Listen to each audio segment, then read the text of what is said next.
fois sont réunis à son nom, il est au milieu d'eux. Et si on peut parler de 2 ou 3, il faudra comprendre qu'est-ce que cela signifie, parce qu'il y a un langage codé là-bas. Amen. Hein? Parce que Dieu ne se trouve que là où il y a sa parole. Là où il y a la parole de Dieu, et Dieu est là. Amen. Plusieurs gens peuvent se réunir, 2 ou 3, mais Dieu n'est pas là. Donc il faudra comprendre qu'est-ce que ça signifie. Mais on va d'abord lire quelques versets, parce que nous sommes toujours dans le livre de Luc chapitre 11, versets 11 à 13. Mais avant de continuer ça, on va un peu lire le livre de 1 Samuel chapitre 10, versets 20 à 24.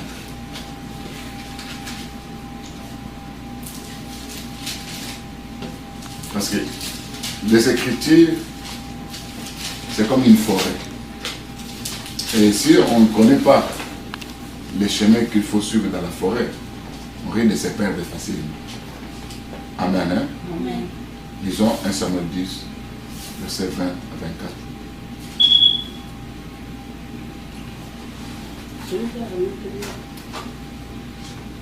Un Samuel 10, verset 20 à 24.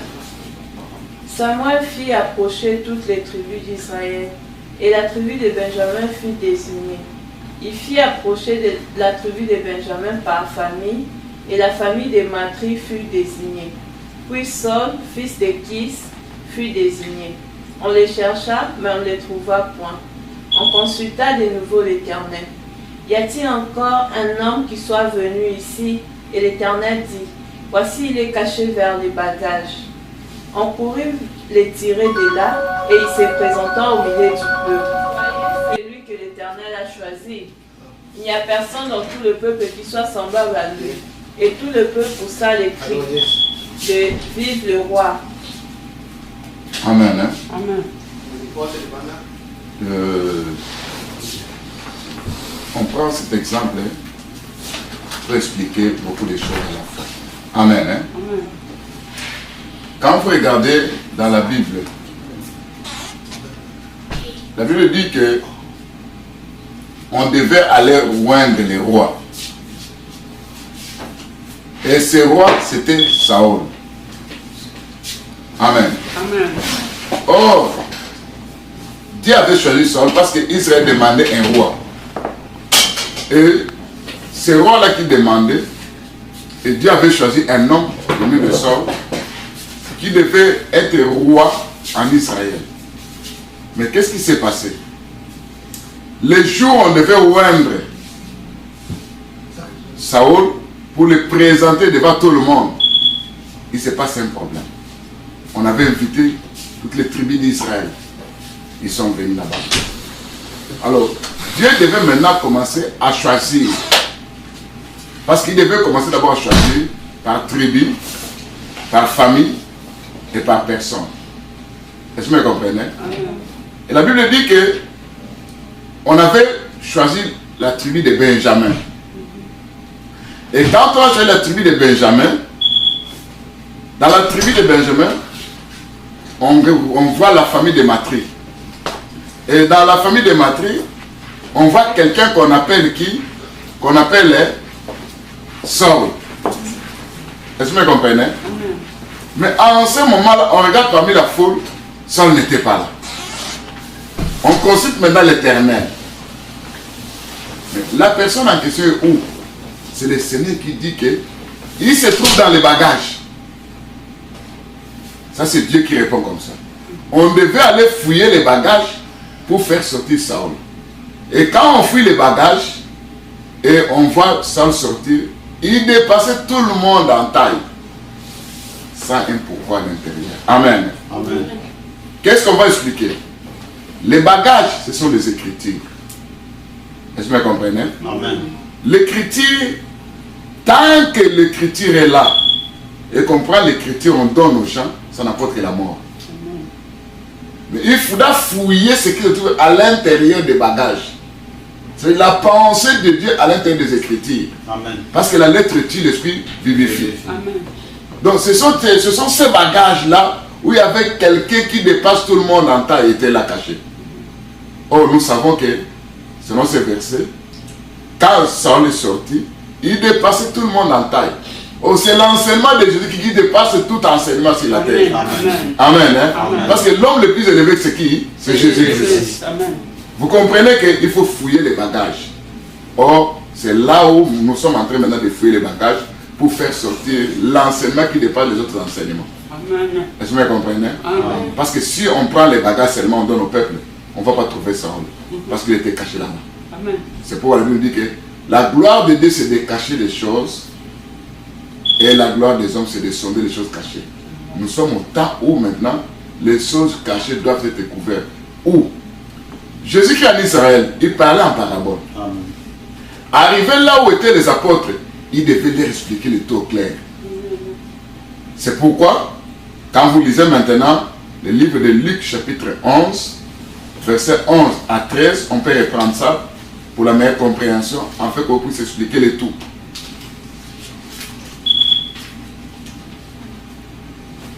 Luc 11, verset 11 à 13. Ça, c'est une parabole.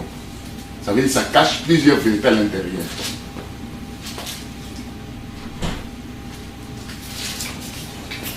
Tu ne dois pas laisser les temps morts. Frère, tu es toujours à la page. Rendez-vous le Père qui donnera une pierre à son fils s'il lui demande du pain?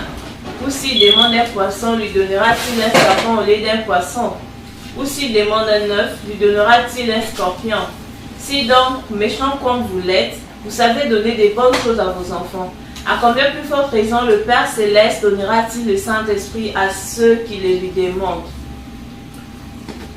Quand vous lisez ces versets, que je vais expliquer, ce que vous devez d'abord noter est ceci. Saül était caché dans les bagages. Hein? J'ai expliqué les bagages, ce sont les Écritures. On doit faire sortir ce qui est caché à l'intérieur. N'oubliez pas que l'intelligence qu'on doit avoir, c'est pour connaître les mystères de Dieu.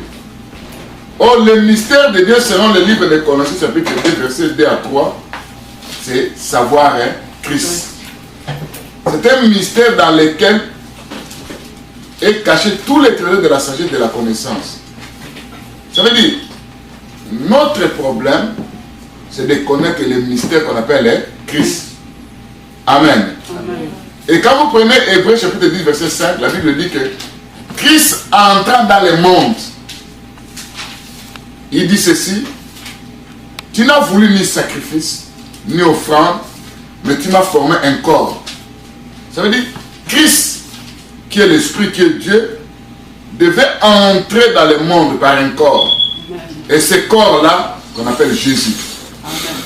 Est-ce que vous comprenez? Oui. Et c'est ce corps-là qu'on appelle Fils. Est-ce que vous saisissez? Oui. La Bible dit que Dieu avait besoin d'un corps.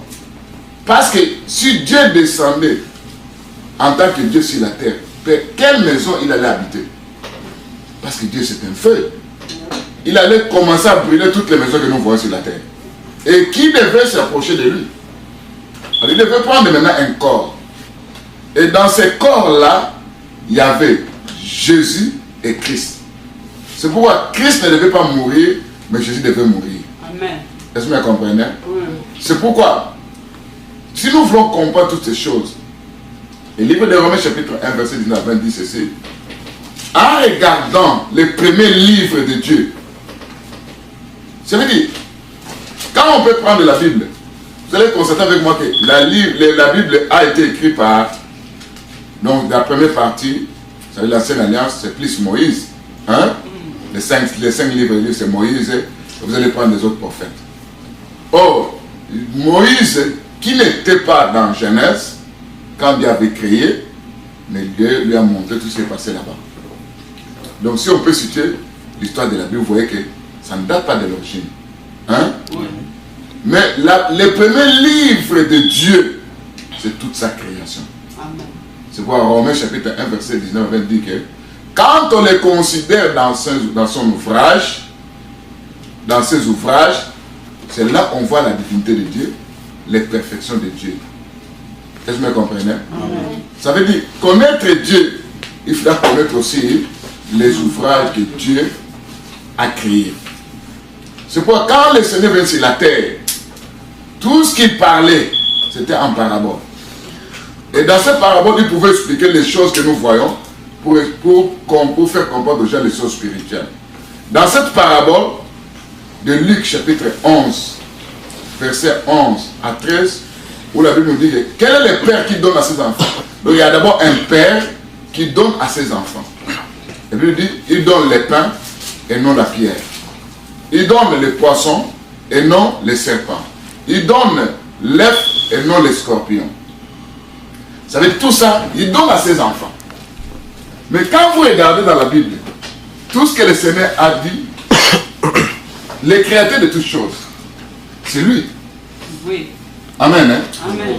Qui a créé les serpents? C'est Dieu. Les scorpions. La pierre. C'est Dieu. Et si on peut aller un peu plus loin, l'auteur de toutes choses, c'est qui? C'est Dieu. C'est Dieu lui-même.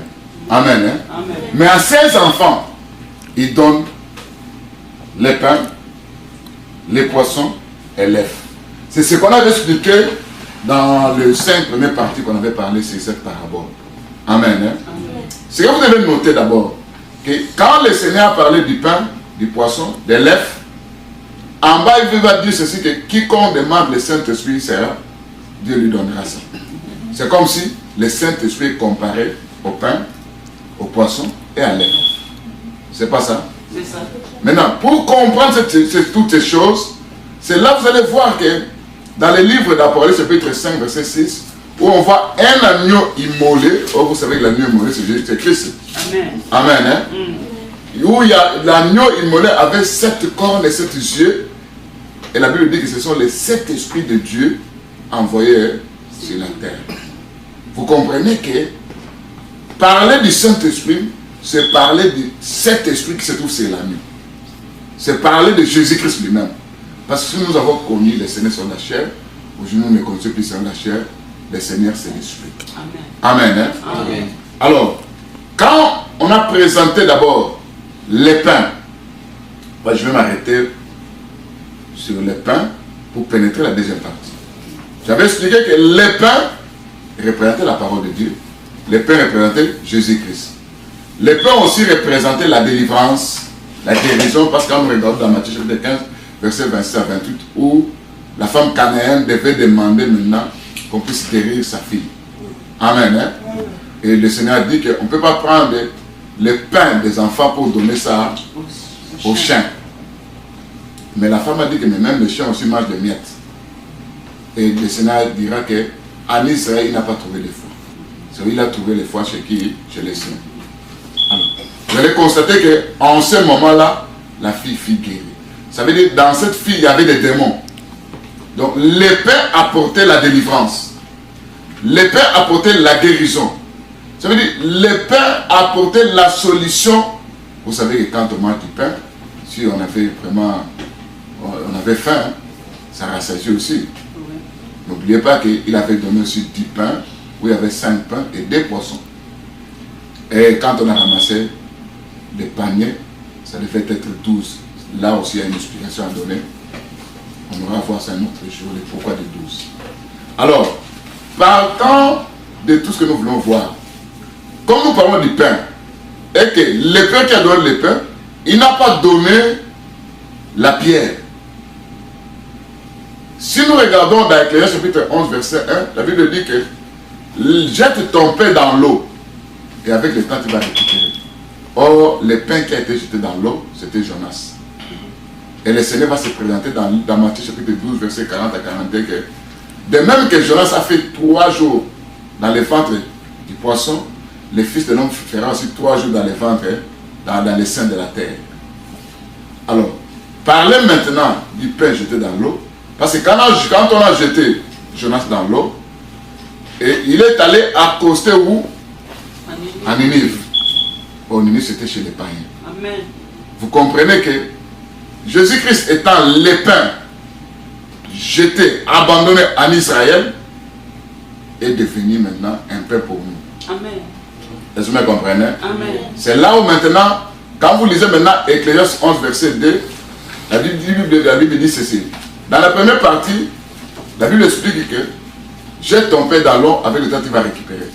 Mais dans la deuxième partie de ce verset, où la Bible dit que donne-en une part de ce pain à 7 ou à 8, car tu ne sais pas quel malheur peut arriver sur la terre. Donc, après avoir donné du pain, il y aura un malheur qui va arriver sur la terre. Est-ce que vous me comprenez? Oui. Ça veut dire que cette parabole contient deux temps. Le temps du pain, où ça sera le temps en quelque sorte du bonheur, et le temps du malheur. Amen. Hein? Amen.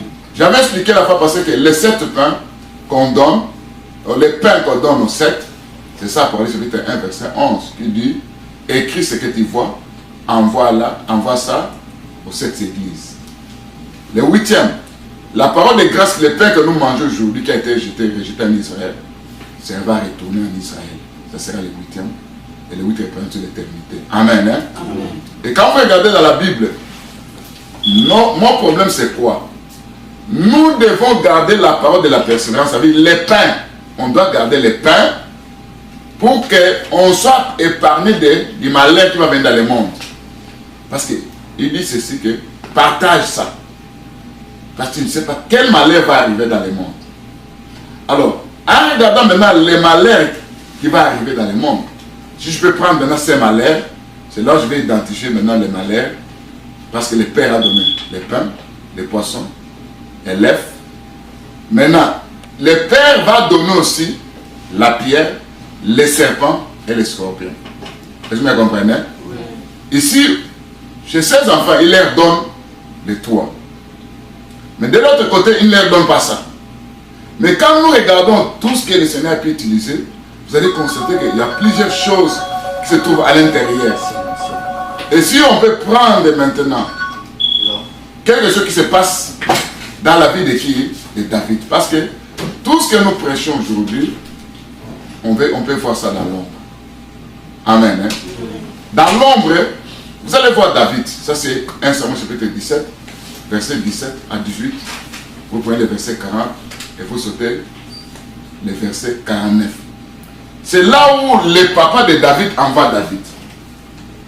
Il dit ceci: tes frères sont allés combattre les Philistins. Va visiter tes frères, donne-leur du pain. Amen. Amen. Et David arrive avec du pain. Il donne à ses frères. Mais il constate qu'il y a une guerre, il y a un combat. Et dans ce combat, il y a un homme qu'on appelle Goliath qui est là. Et Goliath était de relever un défi à Israël. Et il demande, mais qui est cet homme? Et si la personne qui va combattre c'est Goliath, qu'est-ce qu'on va lui donner? C'est là où David a compris que j'ai des missions. Amen. De donner le pain Et de donner la pierre. et de donner la pierre. Amen. Si vous allez voir que David va prendre maintenant 5 pierres. Est-ce que vous me comprenez? Amen. 5 pierres qu'il va ramasser dans le Jourdain. N'oubliez pas que le Jourdain, c'est notre Seigneur Jésus-Christ. Dans un autre enseignement, on pourra aussi voir ça. Amen. Hein? Amen. Il va prendre ça au milieu du Jourdain. Quand David ramasse les 5 pierres, il met ça dans sa jubilicière. C'est pour aller combattre Goliath. Mais il ne va pas utiliser les 5 pierres. Il va prendre une pierre qui doit frapper Goliath. Là se trouve le front. On verra ça. Est-ce que vous me comprenez? Amen. Ça veut dire qu'il y a 2 temps. Le temps du pain et le temps de la pierre.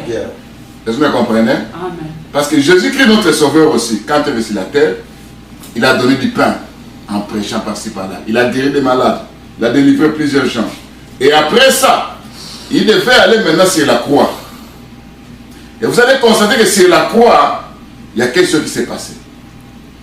Est-ce que vous me comprenez? Oui. Parce que c'est là où Goliath devait être aussi détrôné. Oui. Amen. Est-ce que vous me comprenez? Amen. Renversé aussi.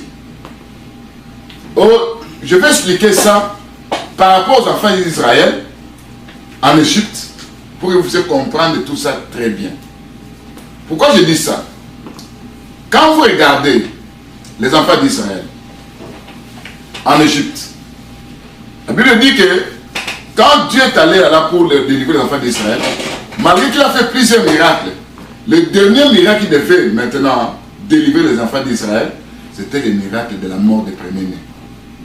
Amen. Hein? Amen.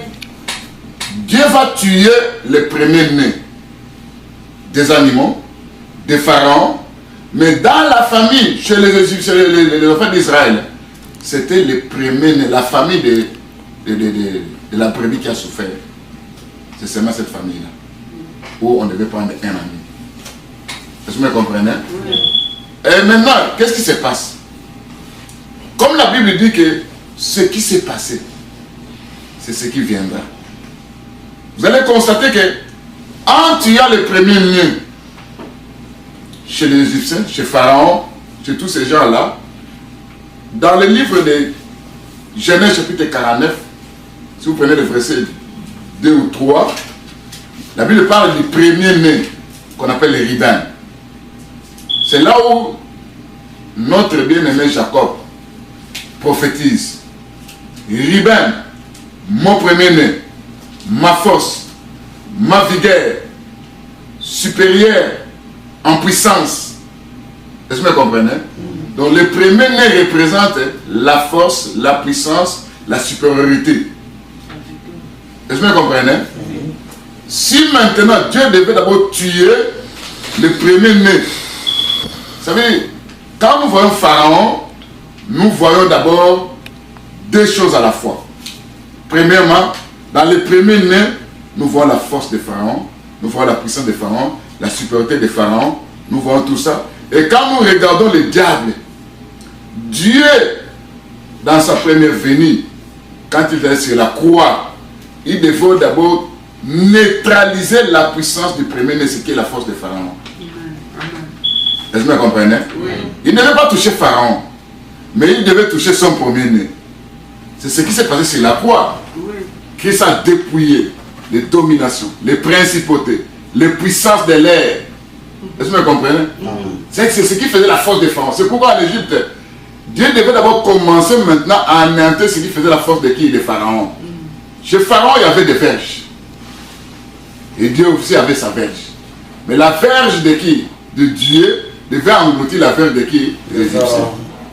Vous comprenez que c'est ce qui fait la force.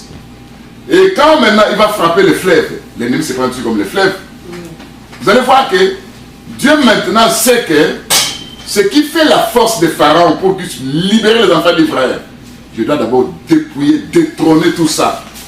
C'est ce que Christ a fait. Il a dépouillé en spectacle. Mais il n'a pas tué le diable. Oui. Amen. Est-ce que vous comprenez? Amen. Il n'a pas tué le diable. Il a, parce qu'il devait nous racheter. Pour nous racheter, il devait prendre d'abord la force, la puissance qui était chez cet homme-là, pour anéantir, pour neutraliser ça. C'est ça l'œuvre de la croix. Amen. Est-ce que vous me saisissez? Oui. C'est ça, bien vous devez comprendre que ce qui était en Égypte. Et vous allez voir ensuite que quand Pharaon va poursuivre les enfants d'Israël, c'est là où Dieu maintenant va utiliser maintenant sa deuxième position pour utiliser sa force maintenant pour écraser. Et Pharaon ne va plus exister. C'est ça même. Aujourd'hui, le diable est encore là. Mais il n'a plus de puissance chez ceux qui ont la parole de Dieu. Amen. Amen. Hein? Amen. Mais viendra un temps où Dieu va s'occuper de lui. C'est ça le temps de la pierre. Amen. Est-ce que vous me saisissez? Amen. Maintenant, parler de la pierre, je vais un peu retourner en arrière parce que David devait prendre 5 pierres.